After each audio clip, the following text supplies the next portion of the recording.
Hey, what's up, guys? Thanks for checking out another episode of Kenny's Record Collection. Today's episode is a little bit somber. As we all know, D.H. Peligro, the drummer from the Dead Kennedys, passed away recently. And it made me think I have not yet done a Dead Kennedys video. So I'm going to show you my Dead Kennedys records, talk about them a little bit. And yeah, rest in peace, D.H. And we'll get into it right now. A record that DH did not play on, their first 7-inch single, California Uber Alice.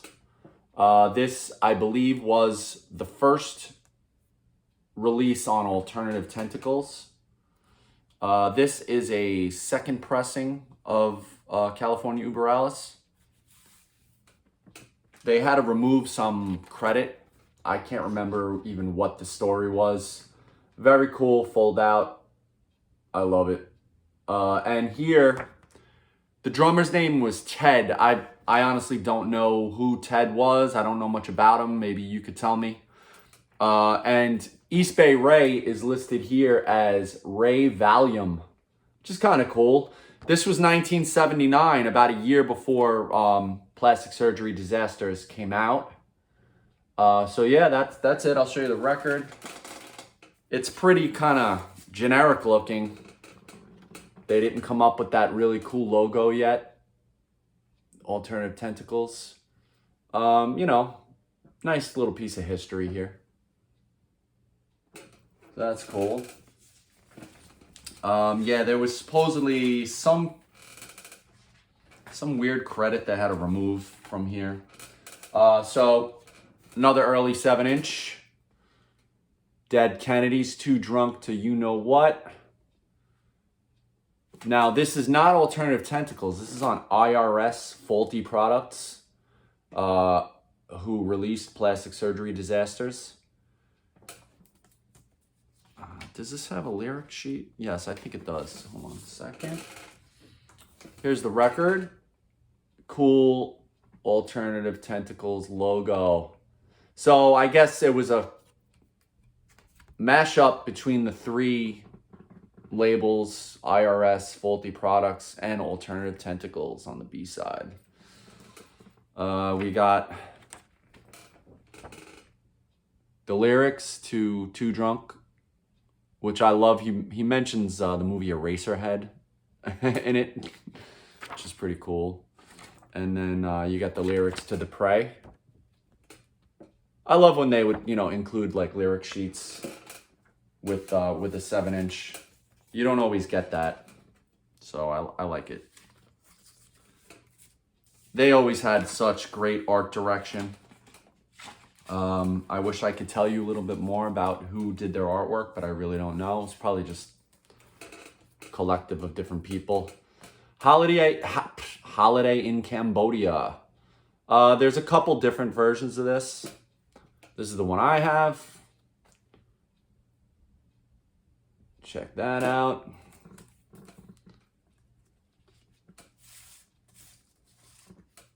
Really cool. What is that like?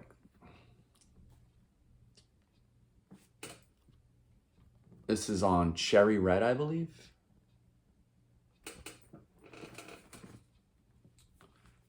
Very cool. The paper has like a different feel to it. Any lyric in there? No, there's no lyric sheets. All right, those are my 7-inches that I have. Let's get into the albums. Okay, Plastic Surgery Disasters. Look at this. I think this is a reissue, like a, very early reissue. Very cool artwork. It has a booklet in it. An extensive booklet, by the way. I love that. A beautiful health nut is stealing my man. Well, this has got tons of... Sorry, I'm flipping through it. You can't see it. It's got tons of crazy photos, collages, just really out there artwork. Really kind of summarizes the band's like ideals, you know, like 1950s culture mixed with religion, politics, you know, really, you know, Creature from the Black Lagoon. Just really, really cool stuff. They were just so, like, out there, revolutionary, whatever you want to say. Throw that back in. Now, correct me if I'm wrong, which I may be wrong.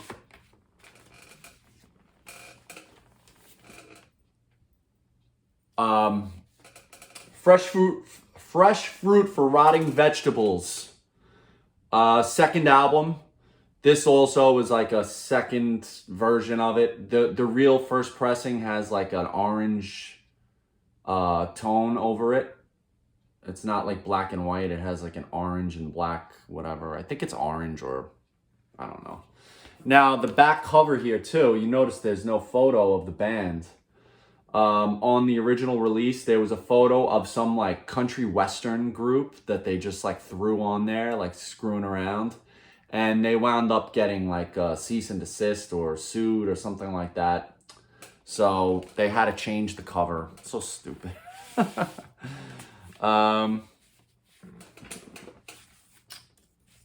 This also has a booklet with all kind. I mean, I don't know who this drummer they're showing here is. That's definitely not DH. Could have been Ted. This folds out into a cool poster. Two-sided. I should really like frame this up. It's so sick. Show you the other side.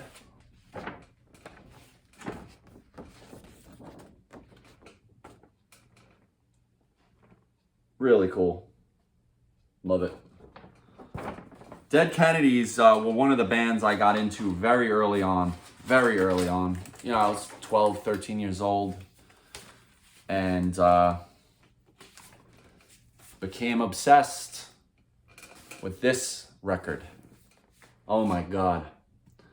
This is my childhood copy. I bought this at the Record Factory in Brooklyn, New York, in probably late 87, early 88.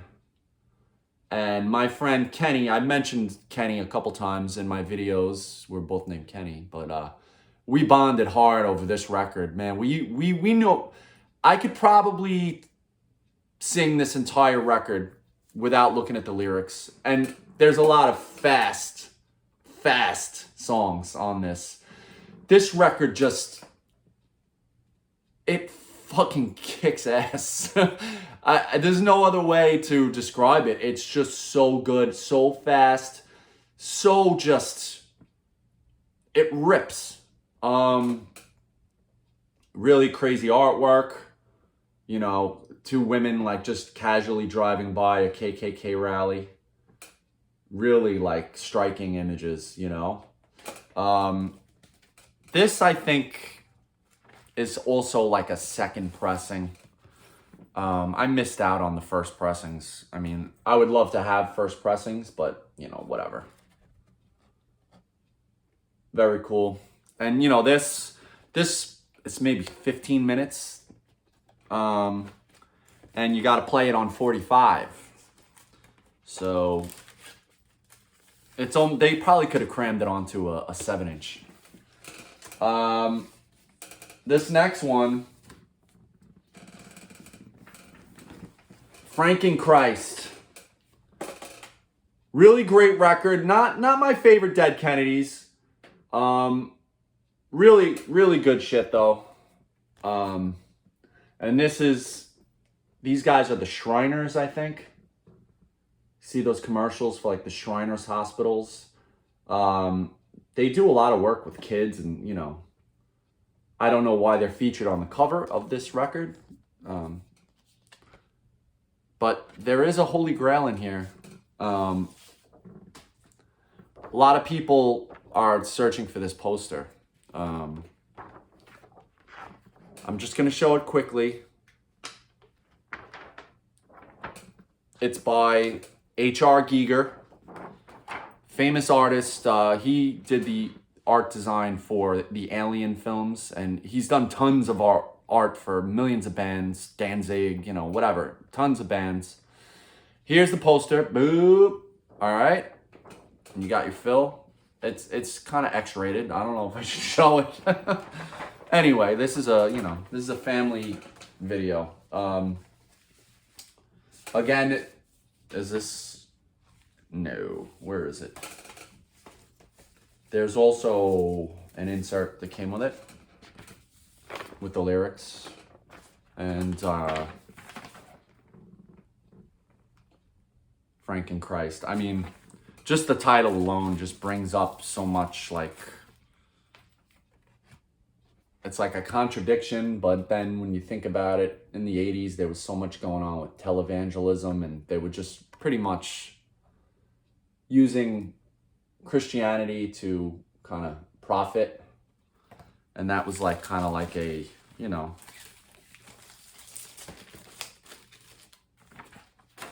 all right.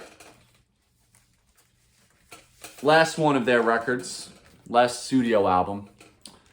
Not my favorite again. I don't think it's such a great record. I don't know. Bedtime for Democracy.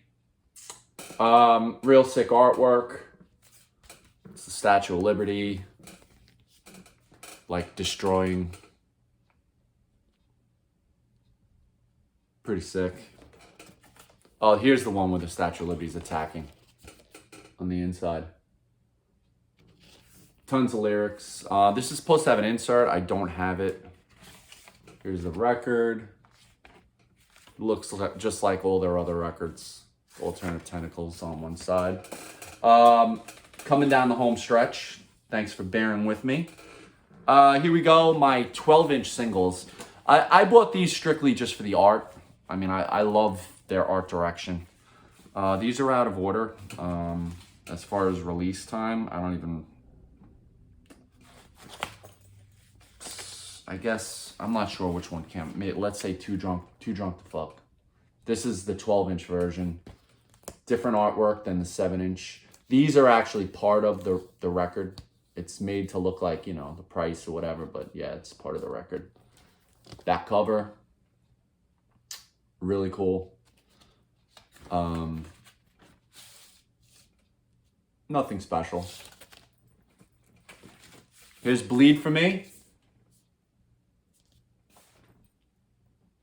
Pretty sick. I mean, I don't know, those look like American soldiers, I guess, maybe from Vietnam.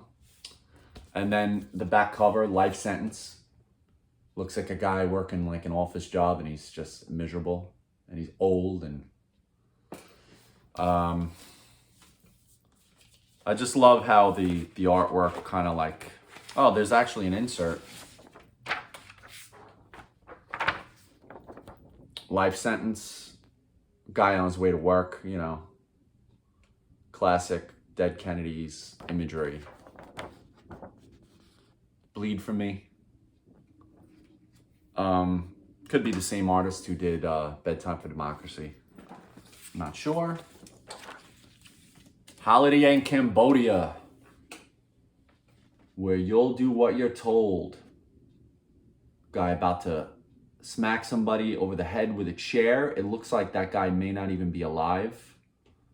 A lot of crazy stuff went on over there in Cambodia. And then you got the back cover, police truck. I'm not sure who that is on the back cover. Maybe you could tell me.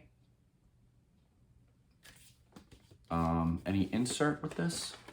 Nah, it's just regular. And then Halloween, not to be confused with the Misfits Halloween. Real sick artwork over that photo. Really cool. And then it's the back cover. Saturday Night Holocaust is the B-side.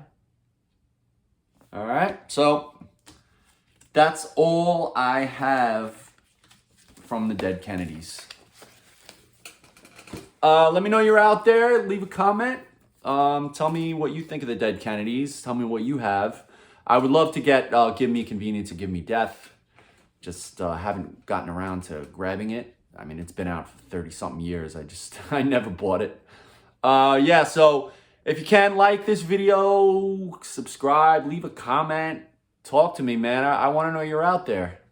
And yeah, subscribe if you can. I would really appreciate that. All right, have a great day. Bye.